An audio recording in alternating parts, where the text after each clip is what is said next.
kita mulai ya.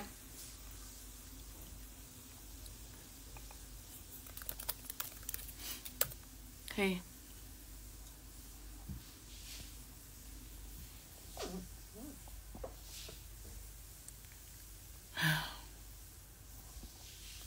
Oke, IG live-nya nggak usah lama-lama ya. Yang penting dapat intinya apa, dapat update-nya.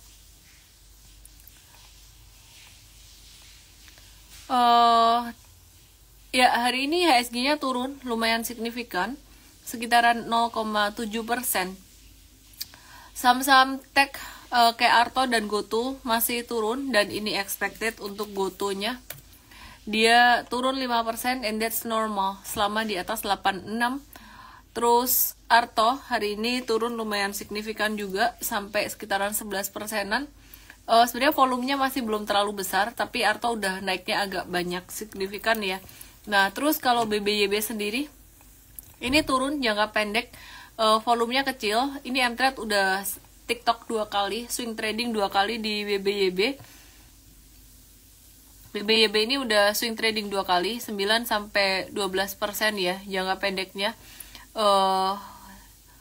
Terus kenapa dia tadi jualan? Simply keluar candle merah dan di 15 menitnya dia udah breakdown gitu, sekitaran 432 breakdownnya.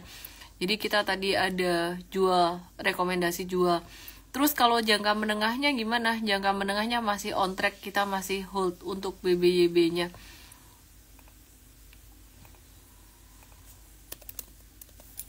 Ya, jadi BBYB-nya kita masih hold 59-61%, jangka pendeknya kita udah jual untuk ada profit taking 9-12%. Seperti yang kemarin saya mention di M-Trade, kemarin udah ada recommendation BBYB 2 hari yang lalu dan 1-2 hari potensi profit taking, dan ini profit taking di hari yang kedua. Oke, terus aku mau review juga untuk big banks-nya. Big banks-nya kayak BBNI, BMRI ini turun. BBNI hari ini turunnya sekitaran berapa persen ini ya? 1,9%, and that's normal, bisa turun sampai ke level 5.050. Inflasi Amerika turun, kok malah saham-saham turun padahal di US naik ya, karena udah expected sebenarnya, sentimennya udah nggak terlalu strong lagi. BBNI masih bisa turun sampai level 5.050. Terus big banks lainnya yang ada koreksi lumayan yaitu di BMRI. BMRI turunnya dikit aja tapi volume gede, bisa koreksi lanjutan sampai 56-50. Intinya sih kalau buat investing udah agak kemahalan valuasinya. Oke, terus di sini juga banyak ditanyain pastinya saham-saham dari Pak Prayoga Pangestu, cuman nanti aku agak-agak bosan ngebahas itu. Aku mau ngebahas dari healthcare dulu. Yang pertama ada KF atau Kimia Farma. Dari Kimia Farma di sini, ini dia patternnya menarik ya. Dan kita lagi nge-watch juga untuk saham-saham ini, tapi sayangnya likuiditasnya kecil. Jadi kalau kalian tadi ada buy Kimia Farma sih, dia bakalan masih bisa naik sampai 1095 sampai 1200. Mungkin yang buat modal kecil ya, hati-hati juga dengan likuiditasnya. Jadi tadi kita nggak rekom karena alasan likuiditas, meskipun secara teknikal sebenarnya cukup menarik untuk KF-nya. Demikian pula dengan IRA, ini dia masih bisa naik jangka pendek bisa sampai 620-an. But be very careful di sini, secara likuiditasnya bid overnya tuh masih kecil, jadi kita tadi juga nggak bisa rekom. Risiko likuiditasnya lumayan. Kalau likuiditas kecil tuh gampang banget balik arah gitu. Terus kemudian ini ada Indofarma. Indofarma juga ada potensi naik dari 3 itu tadi. Yang patternnya paling menarik adalah KF. Dari perusahaan rumah sakit kita coba lihat, ada Silo, masih belum. Kita lihat Heal, Medicaloka, Hermina belum juga, jadi masih wait and see. Terus kalau yang market cap-nya lumayan gede, di sini ada Kalbe Farma. Menarik, Kalbe Farmanya hari ini lagi di area support, sehingga Kalbe Farma tuh sebenarnya hari ini ada tanda-tanda reversal yang bisa masuk watchlist buat besok, salah satu watchlist buat M-Trade.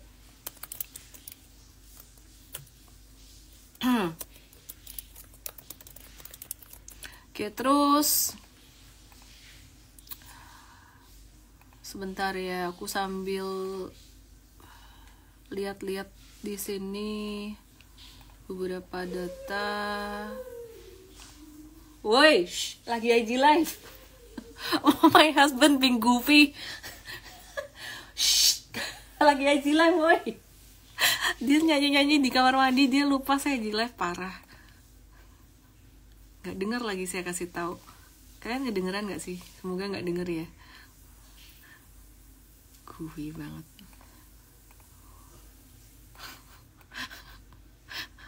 Oke, bentar. Pecah fokus nih gara-gara suami nyanyi-nyanyi. Oke. Balik ya. Kalbi Pharma ini menarik. Lagi di support, wait and see dulu. Monthly lagi di support, daily-nya juga di support. Monthly-nya di support tuh posisinya kayak gini. Aduh, kedengeran. Oke. Ya ini monthly kena support, daily-nya juga pas di support. Jadi bagus buat di watch. Bentar. Tunggu ya, tunggu. Aku cek WA dari tim aku juga nih. Ada beberapa watch list. Oke. I check my team watch list di sini. Oke. Kita review buat saham-saham Pak Prayogo Pangestu deh. Aduh, jadi gak fokus. Sido muncul sekalian sebentar. Sorry, sebelum ke Pak PP kita ke Sido muncul. Sido muncul hari ini ada tanda reversal dan udah jadi watchlist dari kemarin ya. Lumayan besar buy range-nya kita gitu. Tapi max buy-nya di 555. Jadi di bawah 555 ini bisa swing buy, trading swing ataupun untuk jangka menengah boleh juga ya. Jadi di bawah 555, best price 530. Kalau nggak dapat 530 selama di bawah 555 masih oke. Kita ngelihatnya sebenarnya ini potensinya buat jangka menengah cukup lumayan, jangka pendek sampai sekitaran 600-an, 590 600. Jangka menengahnya upside bisa kemungkinan sampai 685-an atau 700-an. Ya, itu tadi untuk beberapa saham dari sektor kesehatan. Terus kita lihat BBYW hari ini turun, cuman M-Trade profit taking ya buat yang swing tradingnya. Kalau Arto kena cut loss.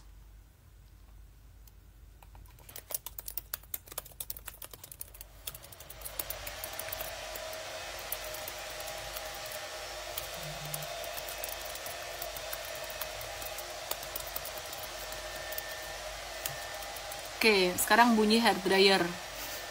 Sorry, banyak distraction, bunyi-bunyian. Kita review sahamnya Pak Prayogo Pangestu. Banyak yang nanyain, mari kita bahas bareng-bareng. Yang pertama dari BRPT dulu pastinya. BRPT gimana? Ini ada sideways beberapa hari. Expectation-nya sideways-nya bisa lebih dalam. Bisa sampai level 1400-an, tapi kayaknya susah dikasih sampai harga segitu. Jadi kalau misalkan mau trading breakout dari 1785, swing trading aja, dan porsinya jangan gede-gede karena di sini posisinya masih banyak yang posisi untung. Sebenarnya idealnya tuh nunggu retracement sampai 1400-an. Oke, terus kita mau lihat brandnya belum ada retracement yang signifikan. Jadi ya kalau naik pun misalkan trading, swing trading aja jangka pendek. Jangan banyak-banyak juga, be very careful. Di sini udah banyak yang punya modal bawah. Terus kita mau lihat Petro.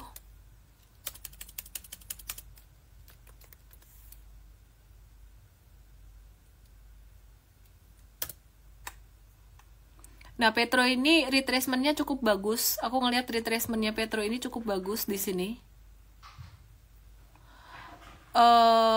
Retracement-nya cukup bagus di sini Petro. Dia yang udah kena koreksi sampai ke Fibonacci 382 di 6.000-an.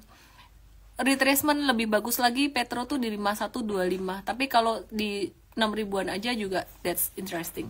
Oke, terus selain Petro, aduh. PGEO, sekarang gantian anak. Di PGEO nih, PGEO-nya pattern-nya paling beda dibandingkan dengan teman-temannya yang lain dari grupnya Pak Prayogo Pangestu. Dimana yang lain tuh sebenarnya udah overbought Aku sih paling suka patternnya PGEO karena dia yang patternnya baru mulai reversal, baru bullish reversal hari ini. Nah, PGEO sendiri upside-nya masih bisa sampai ke level 1415 dalam jangka pendek. Jangka pendek itu rentang waktunya kurang dari 1 bulan. Oke, terus Gosco gimana? Sama Gosco ini saham dari gengnya Pak Prabowo Pangestu juga. Kita akan lihat Gosco gimana kabarnya. Masih di area-area agak tinggi. Sehingga kalau dari 4 atau 5 saham Pak Prabowo Pangestu tadi, yang retracementnya cukup bagus tuh ada di Petro yang pertama. Terus kemudian yang kedua patternnya yang belum terlalu mahal secara teknikal tuh ada PGEO. Gitu. Oke. Candle hijau Gosco tadi apa kuat nahan 2 candle merah shadow panjang sebelumnya. Aku ngelihatnya sebenarnya di sini kalau naik sifatnya jangka pendek aja, bonus buat yang udah punya di sini. Jangan hajar beli di atas 155 nih banyak-banyak. Ya kalau breakout dari 155 kalian mau trading just swing trading aja dulu gitu.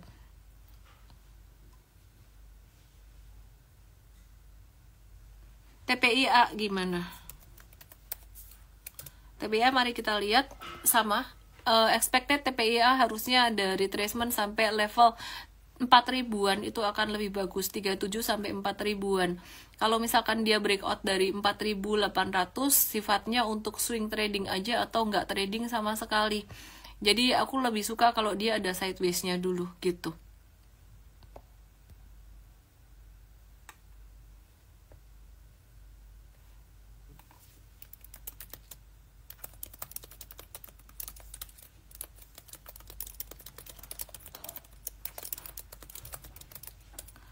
Oke, mari kita lihat cuan. Cuan juga sama. Ketinggian banget. Jadi dari grupnya Pak Prabowo Pangestu yang retracementnya cukup menarik secara teknikal, lebih low risk itu ada di Petro. Ini udah retrace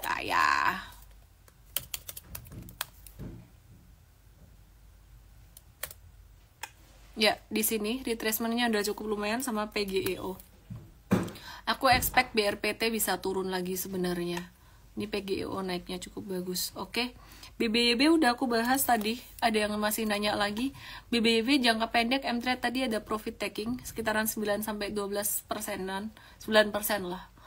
9 persenan BBYB, sedangkan untuk jangka menengahnya kita masih nge-hold dan kita bersyukur ya BBYB ini bisa beberapa kali kita trading jangka menengah ya, ini dapat 59 sampai 61%.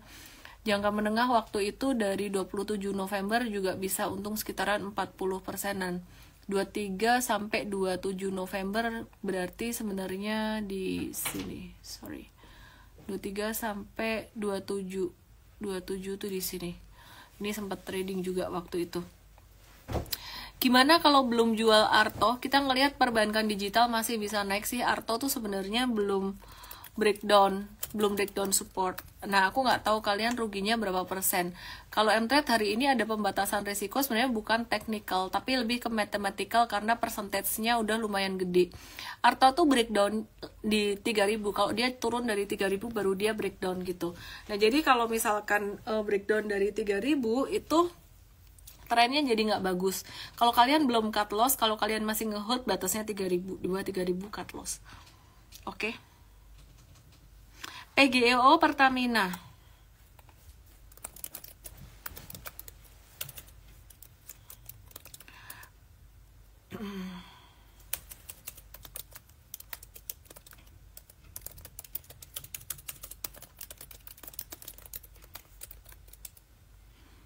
PGEO Pertamina. PGEO tuh EBT, temanya EBT.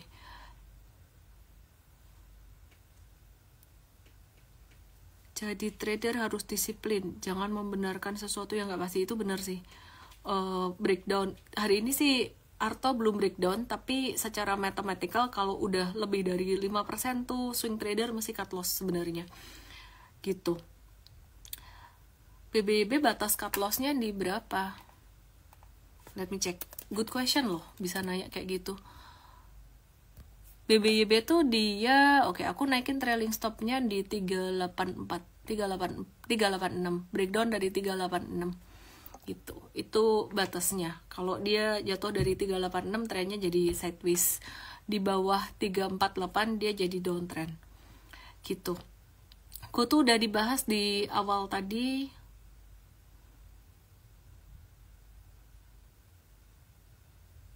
PGEO ini bakal ada ekspansi usaha, random dikit ya.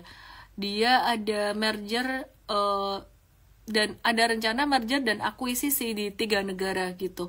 Jadi kita bisa watch juga sih buat PGEO ini.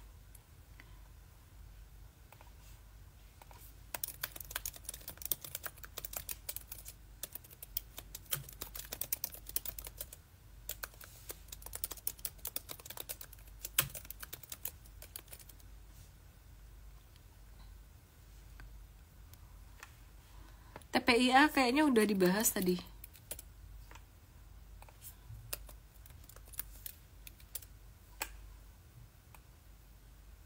BGTG batas bawah 77.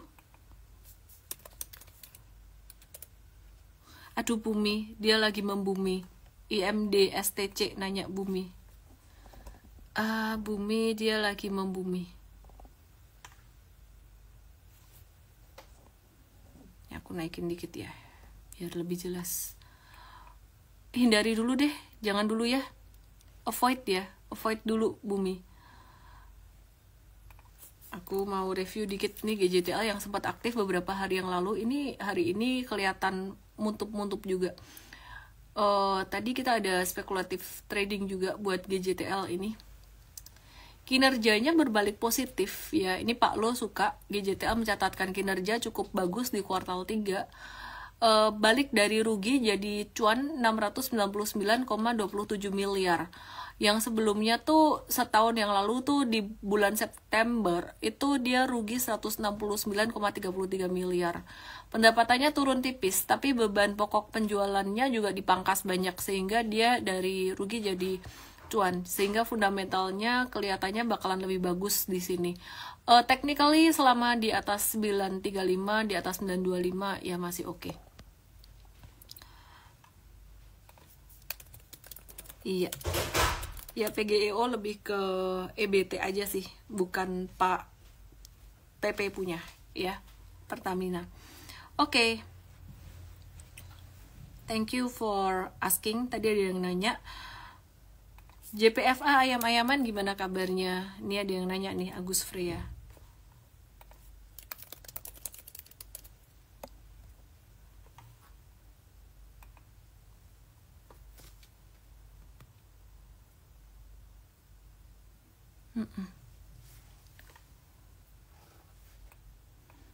Sideways aja, cukup murah sebenarnya. Dia ketahan di support 1175 beberapa kali, tapi belumlah, kita belum buy di sini. Sideways-nya kayaknya masih belum ada tanda-tanda breakout gimana, belum ada tanda-tanda pantulan juga. Aku mau review Medco. Medco ini dia lagi menyelesaikan akuisisi 20% kepemilikan 2 blok migas di Oman. Technically ada V-shape kayak gini. V-shape kayak gini nih biasanya jarang banget naik sampai kayak GoTo itu naik kayak gitu, jarang banget kecuali ada sentimen. Dan mungkin kemarin yang beliin GoTo sampai langsung V naik ini mungkin udah tahu bakalan ada investasi dari TikTok, mungkin saya juga nggak tahu, barangkali gitu. Jadi mereka udah nyicil masuk duluan big money-nya. Nah kalau Medco seandainya dia nggak ada sentimen yang gimana-gimana, dia bakalan patternnya lebih kayak gini, turun dulu, belum tentu naik sih, arahnya lebih ke arah turun dulu. Batasnya di 985. Kalau dia ketahan di 985 terus naik, dia bakalan jadi sideways dan double bottom, patternnya jadi bagus. Tapi kalau 985 ini nggak bisa menahan, dia bakalan jadi downtrend. Wait and see dulu aja. Aku tiba-tiba keinget di RMA. Di RMA lagi di support banget. Dharma Polymetal lagi di support banget. Wait and see dulu. Consumer goods, Pani juga kemarin sempat naik, kita review dikit Paninya, sempat naik terus dibanting lagi. Pani jangka pendek M-trade ada profit taking dikit. karena dia bantingannya lumayan signifikan. Sedangkan untuk jangka menengahnya kita masih ngehold ya. Jadi kemarin ada bantingan tapi sebenarnya dia belum downtrend, belum breakdown. Breakdownnya di 4750 kalau turun di sini. Ini banyak yang nanya tower dan auto, bentar.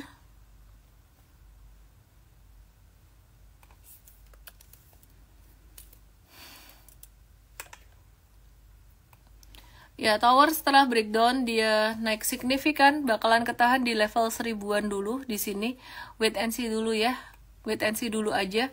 Ini patternnya agak-agak ngaco, random banget nih. Inverse head and shoulders, gagal, terus sekarang kayak ngebentuk shoulders kanan lagi. Jadi kita wait and see dulu aja. Dengan pattern kayak gini sebenarnya dia jadi sideways, jadi agak-agak susah buat dianalisis. Kalau lagi sideways gini biarin dulu. Secara trading sideways avoid dulu aja, wait and see. Secara investing bisa di hold banget karena fundamental perusahaan sangat bagus untuk tower. Terus agro BRMS, boleh BRMS. Ya, BRMS lagi di support, wait and see dulu ya. Wait and see dulu ya. Ini di masa penentuan. Jangan masuk dulu nih. Kalau di sini jebol ke bawah, ini jadi downtrend banget. Sebenarnya ini udah turun banyak. Harusnya sih keluar reversal. Kalau sampai dia nggak keluar reversal, berarti emang investor gede nggak mau banget gitu. Kenapa? Berarti nggak potensi di sini. Kita ngelihat saham-saham dari sektor komoditi, meskipun harga batu baranya udah naik lumayan signifikan, tapi harga saham batu baranya tuh belum gitu. Ini udah naik signifikan kan, ini ada retracement normal, retracement dikit gitu. Tapi harga saham batu bara belum ada penguatan. Terus kita mau lihat untuk harga oil, ada US oil dan UK oil. Ya. Di sini kemarin ada sedikit pantulan kayak muntup-muntup tapi gagal lagi. Cuman sekarang turunnya udah nggak sebanyak kemarin untuk oilnya. Intinya wait and see dulu aja. Untuk komoditas belum.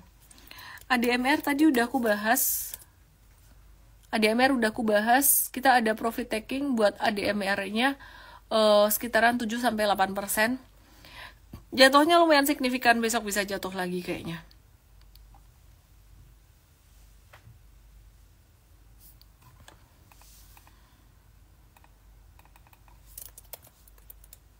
Bentar ya.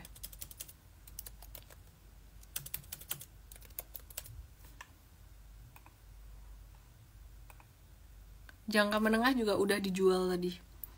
PGEO udah aku bahas, suara yang berubah itu dari Instagramnya, by the way.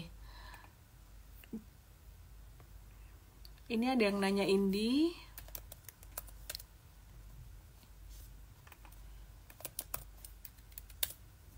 Saham batubara belum ya? It's getting worse. Kemarin sempat saya pantau karena dia melandai, mulai sideways dan keluar hijau ini. Jadi kita sempat masukin watchlist, tapi sejak dia jatuh di 7 atau 12 Desember, tepatnya kemarin sih 12 Desember. Ya apalagi hari ini, it's getting worse. Jadi wait and see dulu aja, jangan masuk dulu. Trennya bakalan jelek.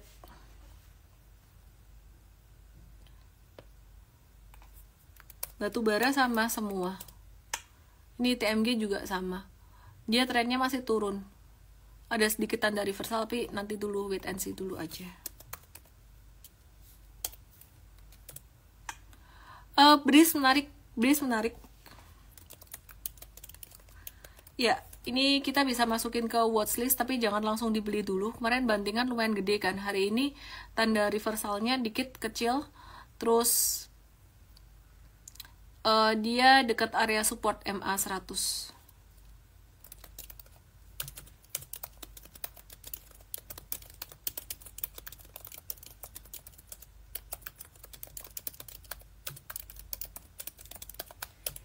Oke. Kalau udah nyangkut rugi 30%, cut loss aja atau gimana? Saham apa ya? Saham apa tuh ngaruh sih sebenarnya, ngaruh ke jawaban saya. Kalau sahamnya bagus banget, biarin aja nggak apa-apa. Kalau sahamnya fundamental jelek, kalau saham teknikal jelek, fundamental bagus buat investing. Kalau saham fundamental jelek, teknikal bagus, di hold dulu buat exit pas ada pantulan. Kalau saham fundamental jelek, teknikal jelek, keluarnya berarti dikit-dikit, atau kalau porsinya kecil dibandingkan total portfolio langsung cut. Paham nggak? Cepat banget ya ngomongnya ya, semoga bisa dipahamin ya. Antam, dia punya Antam minus 30%. Yuk kita lihat Antam.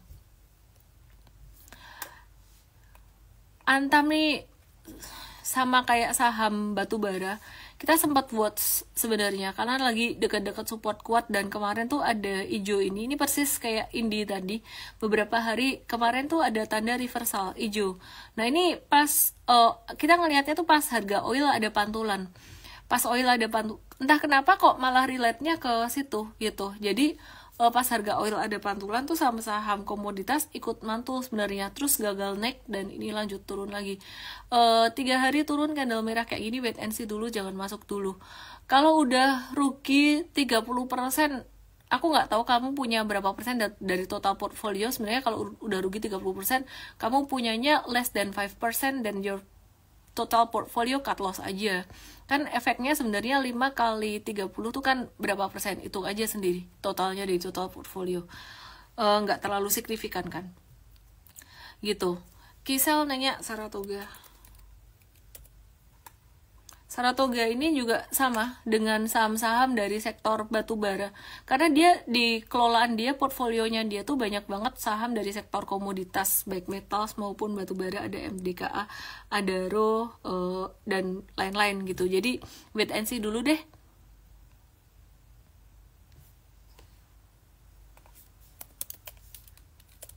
Oke, aku mau review sektor consumer good, HMSP. Ada tanda reversal, tapi tunggu dulu ya. Reversalnya nggak enak di sini, ekornya lumayan. Jadi sebenarnya tadi sempat dibuang ke bawah juga, terus didorong, ada dorongan di sini. Volumenya nggak besar. Terus gudang garam ini secara tren ini mulai ada tanda reversal, tapi ini masih minor banget juga. Jadi mesti wait and see dulu yang mau masuk buat jangka menengah. Terus aku mau lihat ICBP, sektor consumer good masih slow down. Ini ICBP perlahan merangkak naik sebenarnya, tapi belum kencang-kencang amat. Indofood juga sama. Indofood selama di atas 6325 masih oke, hold aja dulu gitu. Pemilu gimana, bakalan ngedorong sektor consumer good nggak? Aku kok ngelihatnya nggak terlalu signifikan ya, karena daya beli masyarakat juga lagi lemah banget saat ini. Kondisi perekonomian gimana? Di China slow down, Amerika slow down, soft landing sebenarnya. Indonesia juga slow down dari ekspornya mungkin agak-agak slow down dikit. Tapi nggak sampai yang bahaya gimana, enggak sih. Harga komoditas juga kemarin lumayan naik, jadi agak ngeganggu daya beli masyarakat. Jadi sektor consumer good kayak Indofood, ICBP, gudang garam, HMSP, Sido muncul tuh sangat sensitif sekali dengan daya beli masyarakat. Sido aku udah bahas tadi.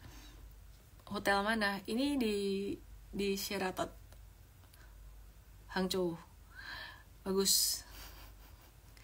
Ayo hijau. I don't want to get into politik. Oke. BBYB udah dibahas di awal banget. Lina nanya, kalau minusnya 35% di Indi, apakah sahamnya bagus untuk kedepannya? Komoditas batubara itu sangat volatile sekali, nggak cocok buat investing, sama sekali nggak cocok buat investing. Kalau komoditasnya kayak pulp and paper, terus poultry, itu masih bisa buat investing, value investing yang mungkin sekitaran setahunan gitu masih bisa. Tapi kalau komoditasnya energi, terutama batu bara, you have to be very careful untuk jangka menengah panjangnya. Nah, aku ada ambil batu bara tuh PTBA buat dividen investing, tapi dividen investingnya waktu itu dapat 28%, jadi kayak nothing tulus gitu. Jadi tahun depan kalau masih ada dividen lagi, that's okay, bagus, dan kemungkinan besar masih akan ada dividen. Harga saham turun expected gitu. Jadi kalau nggak siap dengan harga saham turunnya, jangan dividen investing. Selebihnya kalau nggak ada dividen gede, aku nggak mau tuh beli dan simpan saham batu bara karena pasti volatile banget. Raam, ada yang nanya Raam. Raam menarik nggak? Raam dalam jangka pendek ini bisa ada pantulan, kemungkinan sampai level 690 aja.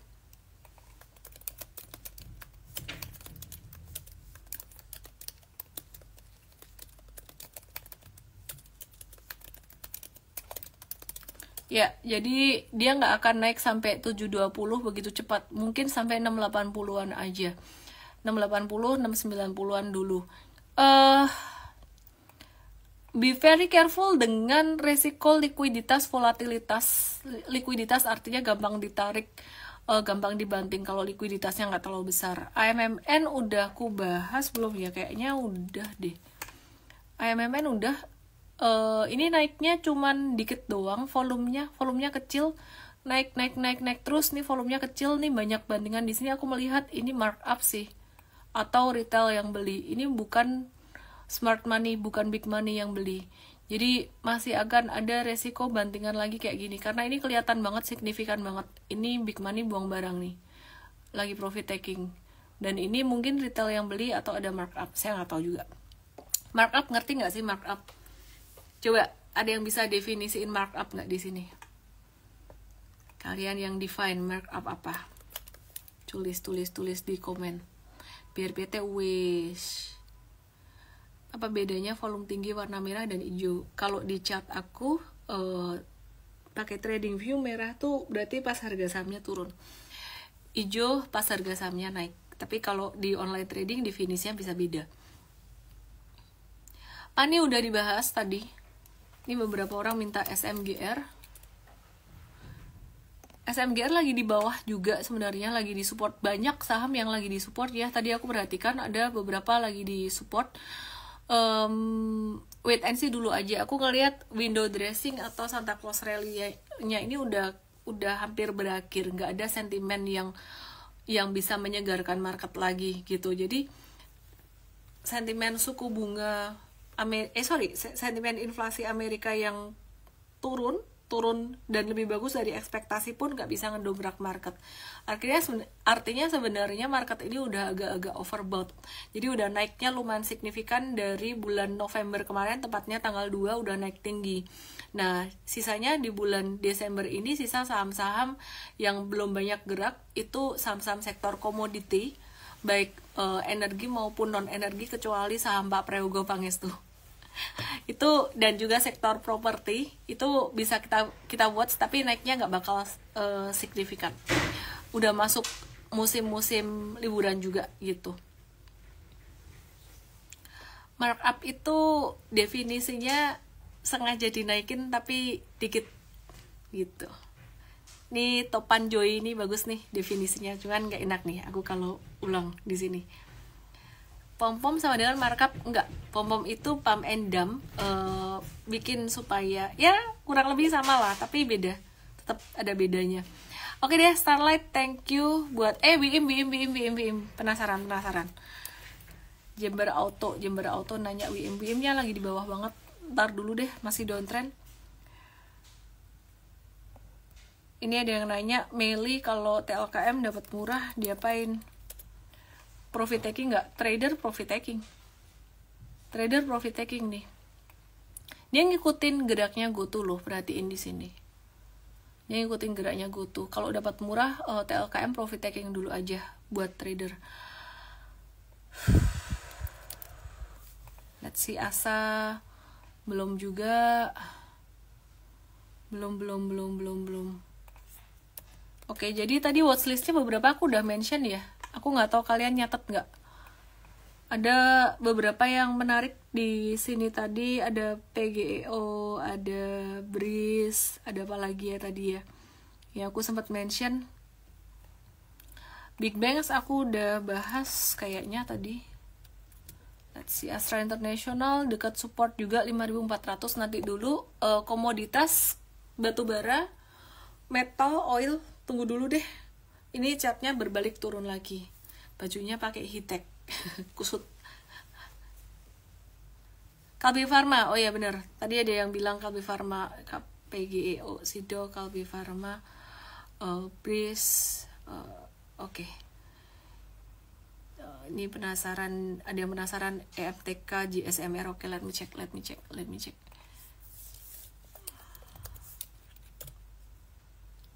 JSMR jangan lagi mau turun, jangka pendeknya bisa ke 4.500. MTech ada tanda pantulan, cuman kita belum masuk ya. Kita ngelihat tekanan jualnya masih lumayan signifikan.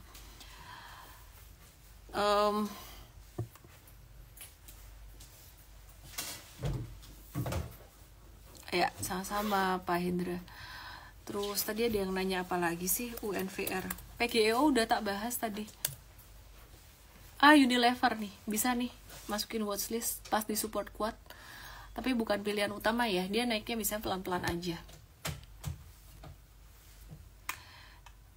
MDKA, Excel, ada yang nanya juga. GJTL udah tak bahas tadi. GJTL menarik. MDKA belum. Excel, jangan deh, belum. Hoki banyak bener yang nanya ya. Dari tadi ada banyak yang nanya. Hoki patternnya menarik kok, technically menarik. Cuman mesti dicek likuiditasnya ya. Kalau likuiditasnya kecil, dia gampang balik badan loh. Ini ada pattern flag ini sebenarnya di Hoki. Bisa kita jelasin di morning briefing. Bank digital belum bahas agro. Oke, let me check. Agro nggak kelar-kelar nih. Mau kelar nggak jadi terus. Samalah ini sebenarnya normal retracement aja. Normal retracement aja nih. Iya, Inco, Antam, dan kawan-kawannya dari komoditas metals, batubara, oil, jangan dulu. Ini mereka sangat-sangat volatile, sangat cyclical banget. Wait and see dulu ya. Ini aku udah bahas semua, batubara dan kawan-kawannya. Oke, yaudah gitu aja semuanya. Semoga bisa bermanfaat. Salam profit, good night, dadah. Jangan lupa hari Sabtu, kelupaan kasih tahu. Hari Sabtu ada seminar MVestart gratis buat teman-teman semuanya. Ke mvest.id/start, mvest.id/start dengan kode promonya VEST16, VEST16. Aku akan tulis di story aku juga. Semoga bisa bermanfaat buat semuanya dan ajak teman-temanmu yang masih pemula buat join di situ. Yang nggak pemula juga join situ untuk bisa memperkuat fondasi investing dan tradingnya. Thank you semuanya. Salam profit, good night.